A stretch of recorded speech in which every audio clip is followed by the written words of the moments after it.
আসসালামু আলাইকুম। আমি আজকে তোমাদের সবাইকে ইলিশ রান্না করে দেখাবো।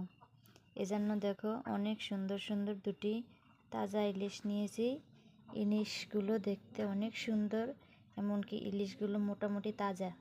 এখন আমি তোমাদেরকে ঝোল করে ইলিশ মাছের রান্না করে দেখাবো। ইলিশ মাছগুলো এখন আমি ভালোভাবে কেটে নিব। আমি কিভাবে সাইজ মতো কেটে নিচ্ছি তোমরা দেখে নাও। দেখো তোমরা সবাই, মাছগুলোকে আমি কেটে সাইজ করে নিয়েছি এবং সুন্দরভাবে ভালোভাবে ধুয়ে নিয়েছি। আমার মাছগুলোর সাথে কিন্তু দেখো অনেক সুন্দর দুটি ডিম দেখা যাচ্ছে। আমার মাছের পেটে ডিম হয়েছে। এখন আমি মাছগুলোকে ভালোভাবে রান্না করব। তোমরা সবাই দেখো আমি কিভাবে ইলিশ রান্না করি। তোমরাও এইভাবে ট্রাই করতে পারো। চলো আমি চুলার কাছে যাই, তোমাদেরকে রান্না করে দেখাই। দেখো আমি পরিমাণ মতো তেল দিয়ে নিচ্ছি। এর ভিতরে এখন দিয়ে দেব পেঁয়াজ বাটা, অল্প কিছু রসুন। ভালোভাবে নেড়ে চেড়ে নেব। পেঁয়াজটা লাল হওয়া পর্যন্ত ভালোভাবে নাড়তে হবে। দেখো আমার মশলাটা লাল হয়ে এসেছে।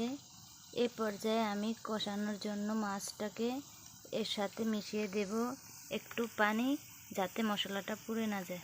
এ পর্যায়ে অ্যাড করে দেব 1 চামচ মরিচের গুঁড়ো। আপনাদের যা যা পরিমাণ মতো দিবেন, আমি আর 1 চামচ দিয়েছি। দিয়ে দেব পরিমাণ মতো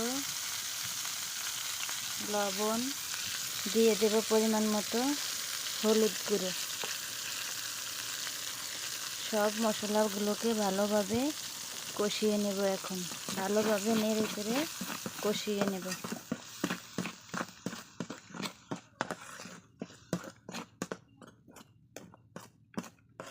ভালোভাবে মশলাটা কষানো হয়ে গেলে তারপরে মাছগুলো ঢেলে দেব। আমার মশলাটা একটু কষতে সময় নেবে। আমি কিছুক্ষণ পরে মাছগুলো দেব। মশলাটা ভালোভাবে কষানো হয়ে গেছে। এখন আমি মাছগুলোকে ঢেলে দেব।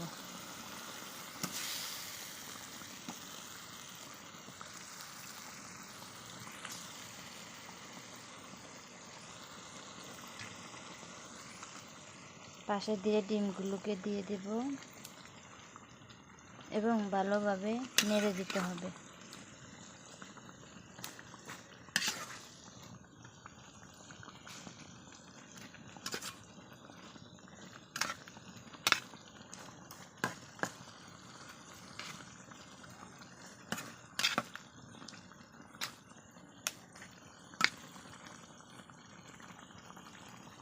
মাছগুলোকে ভালোভাবে কষিয়ে নেব।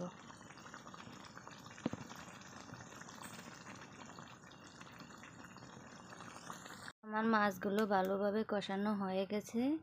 দেখো আমি কিছু কলা অ্যাড করে দিলাম, কাঁচকলা। তোমরা চাইলে এটা স্কিপ করতে পারো, শুধু মাছটাকেই ভালোভাবে ভুনা করে নিতে পারো। আমি কিছু তরকারি দিয়েছি, যাতে আমি তরকারি পছন্দ করি, এজন্য আমি দিয়েছি। তোমরা চাইলে এটাকে স্কিপ করতে পারো। এখন ভালোভাবে তরকারিটা মাছের সাথে ভালোভাবে কষিয়ে নিতে হবে। তরকারিটা আমার ভালোভাবে কষানো হয়ে গেছে মাছের সাথে। আমি এই পর্যায়ে একটু পানি অ্যাড করে দিয়েছি। এখন কিছুক্ষণ ভালোভাবে জাল করে নেড়ে চেড়ে নেব। দেখো আমার তরকারিটা প্রায় হয়ে গেছে। এখন আমি নামিয়ে নেব তরকারিটা। তোমরাও চাইলে এভাবে ইলিশ দিয়ে সাথে তরকারি দিয়ে রান্না করে খেতে পারো।